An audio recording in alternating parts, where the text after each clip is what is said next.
Hello friends, welcome back to my channel.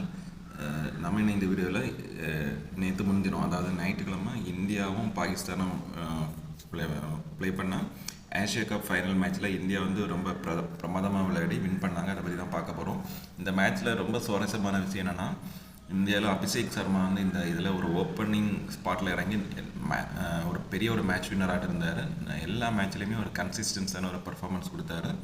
ஃபைனலில் மட்டும் அவரால் அதை பண்ண முடியல. ஆனால் அந்த பிளேஸில் திலக் வர்மா சிறப்பாக விளையாடி ஒரு இந்தியாவுக்கு ஒரு நல்ல வெற்றியை ஏற்படுத்தி கொடுத்தாங்க.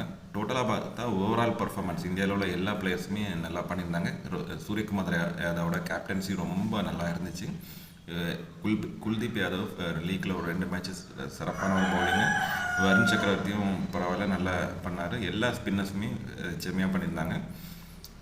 ஜஸ்பிரீத் பும்ரா, அப்புறம் ஹர்ஷ்தீப் சிங் இவங்களும் ஒரு மீடியமான ஒரு பர்ஃபார்மன்ஸ் கொடுத்தாங்க. ஏன்னா இந்தியன் பிச்சில் வந்து ஃபாஸ்ட் பவுலிங் அந்த அளவு எஃபெக்டிவாக இருக்காது.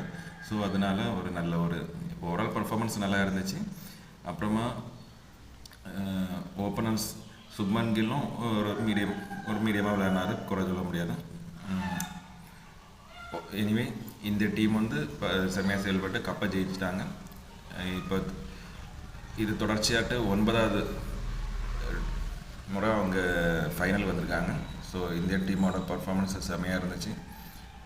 ஆனால் இந்தியாவும் பாகிஸ்தானும் எப்போ ப்ளே பண்ணாலும் அதில் ஸ்போர்ட்ஸை தாண்டி அரசியல் அப்படின்னு வந்து அதிகமாக வருது. அது 2 நாட்டு கிரிக்கெட் போர்டுமே இதை கன்சிடர் பண்ணணும். இதை வந்து அவங்க அரசியலாக பார்க்காம ஸ்போர்ட்ஸாக விளையாடினாங்கன்னா இன்னும் செம்மையாக இருக்கும். இல்லை இதை பற்றி ஏதாவது கமெண்ட் இருந்தால் நீங்கள் கமெண்ட் செக்ஷனில் கமெண்ட் பண்ணுங்கள். Okay, thank you.